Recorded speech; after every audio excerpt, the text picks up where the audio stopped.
Hello, this is Eddie Boulay, and I hope you're having a wonderful day. Thank you for clicking on the video. Thank you for your support. Thank you for all you do to support my channel. Um, this isn't a discussion. This is a video. I'm going to show you this video that has gone viral, so I'm sure you've already seen it. It is this comedian named Jess who is having a rebuttal to a transgender woman who is saying very confidently that women don't gatekeep womanhood and periods. And I found this so fascinating that I thought I would just add my little commentary after you have seen this clip. I mean, when the transphobia just comes out, the audacity and just the arrogance for cis women to believe that they own periods, that they own womanhood. You don't. Okay, you don't own periods, you don't own womanhood. You experience both, and both are different for every person, but as a cis woman, it doesn't belong to you, so you can't gatekeep it. Like, hello? Hello. Who the fuck is gonna stand up for us? Who the fuck stands up for us? And us, I mean women, real women, biological women, women who were born with all the parts that you guys wish that you were. When does the delusion stop? What is the difference between you and someone who has been diagnosed to be mentally insane? What's the only difference is you don't have a straitjacket on. Stop talking out your fucking ass. Wake up. How are you projecting your anger on real women? Because we are the gatekeepers. We are the gatekeepers for periods. We the only one that fucking bleed, honey. We the only ones that can give birth. We make y'all people. We make y'all. Y'all come from us. You can't be us. You will never. You're chasing something you'll never, ever get. You'll never be that. So now it's almost to the point that biological women have been bullied to the point that transgender women will come in and say something like that to you. A person that was born a male is telling women that they don't gatekeep periods. Women, biological women, are the only women who do have periods. Many women don't even like having periods, but that's the reality of being a woman. Well, if biological women don't gatekeep womanhood, who does? That's my question. The sheer audacity of it, I think, is what has everybody's mouth hanging open.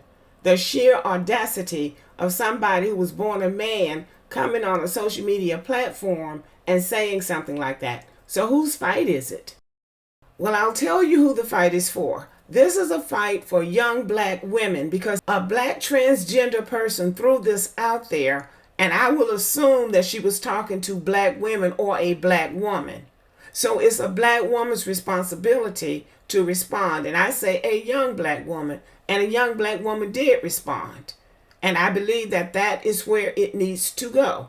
If they want that fight, then they need to have that fight with young black women. And black women have to be really careful. You cannot sit back and say, I don't care.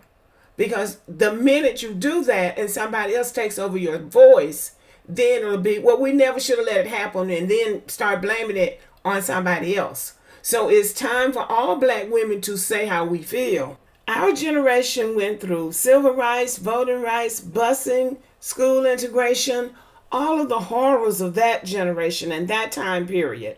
So now it's time for the next generation to step up. When the older generation moves on, you're going to be stuck with this new reality. So you might as well fight it out now. But this is definitely a fight for young black women. Fortunately, Jess fits that description. She's 31 years old, and she has the nerve to come on and challenge somebody who would say something like that.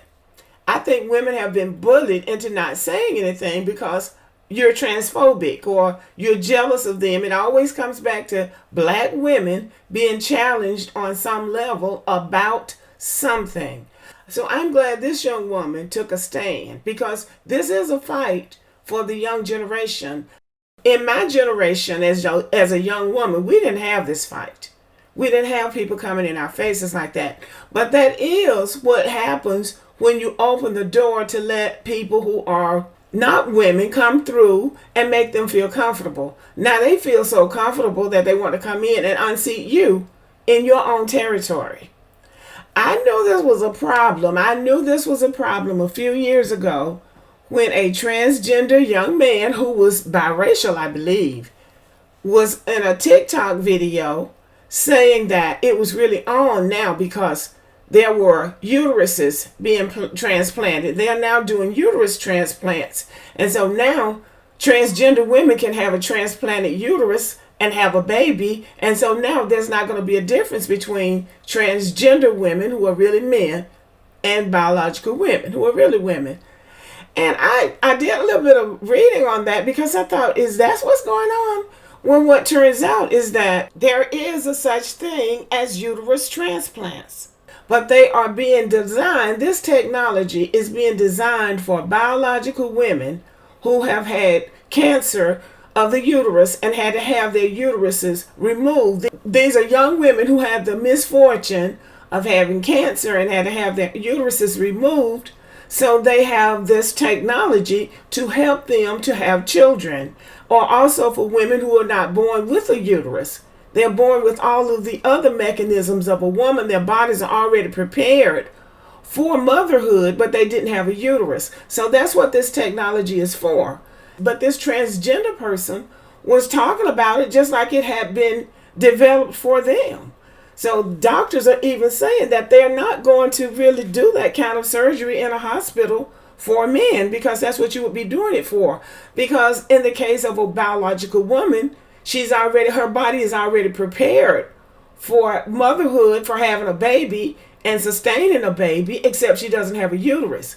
But with a man, with a person, with a transgender biological man, they would have to not only do a uterus transplant, but they would have to transplant a vagina, ovaries, fallopian tubes, nerves, mammary glands. You would almost have to remake that person's body, and technology has not advanced to the point that they can take a man's body and turn it into a woman's body through transplanting.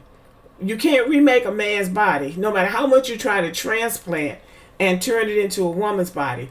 So Jess Hilarious was right when she said that. You will never be that. You will never be a woman. And she has already had a baby. Even though the transgender people came for her, some people say they said she looked like a transgender woman. Well, no, the transgender woman looked like her. I am happy to see a young woman take a stand like this. I don't think she's being transphobic. I don't even think she's being mean. I think what she has done is drawn the line in the sand and staked off her territory as a real woman. And instead of people standing back and saying, well, I'm not going to get in it, I don't have a dog in the fight. Yes, you do. If you are a biological woman, regardless to your age, you do have a dog in the fight. Because this is bullying on a level that we really don't see. That's a bullying tactic, coming on telling you don't gatekeep periods and you don't gatekeep womanhood. So if you don't stand up now, when would you stand up? And then that person's voice, because it will be more, if that person gets away with that, others will come, and their voice will replace a real black woman's voice. Because you notice they're not going after white women like that, because white women would have thrown up the gate right away. You see, Bruce Jenner was the one that started all of this on the Kardashians. He was the one that, transitioned first. He was the one that all of the talk was about. But now black men, transgender men, have taken over. And I'm going to repeat what everybody else is saying. You don't see transitioned women going into men's spaces and trying to tell them what they can and cannot do, or what they are or are not as men. Because now they're there to take over. You don't see that because men wouldn't stand for it. And we all know they wouldn't stand for it. And that is why women shouldn't stand for it. Now, one thing I'll say, black women have always been friendly to gay and alternative style men. Now, that's one thing I have not noticed with white women. They have never opened that door with gay men for real. So black people did, black women did, because we are secure, I think, in who we are. This came out of the blue. This came unexpectedly. But now it's here. And so now we have to deal with it. Not long ago, they had a thing going and were mad at black women because black men wouldn't date them. They wanted black women to encourage black men to date them. like somebody could really do that with black men if they didn't want to do it. So the bottom line is, these are men who self-identify as women. They have decided to transition into women. The problem for them is that there are already women who are biological women who came into the world as women. And there really should be no competition. If they want to identify as that, it is their business. But everybody needs to know their place, and everybody needs to know where the line is. And the actual woman should not have to defend actual womanhood from somebody that was born a man. So y'all let me know what you think about this. I think this woman is awesome. I think it took a lot for her to do that, being in show business, but she did it. And so I applaud her. Okay, thank you for listening. Subscribe to the channel, give me a thumbs up, leave a comment, share the video, and as always, have a great day.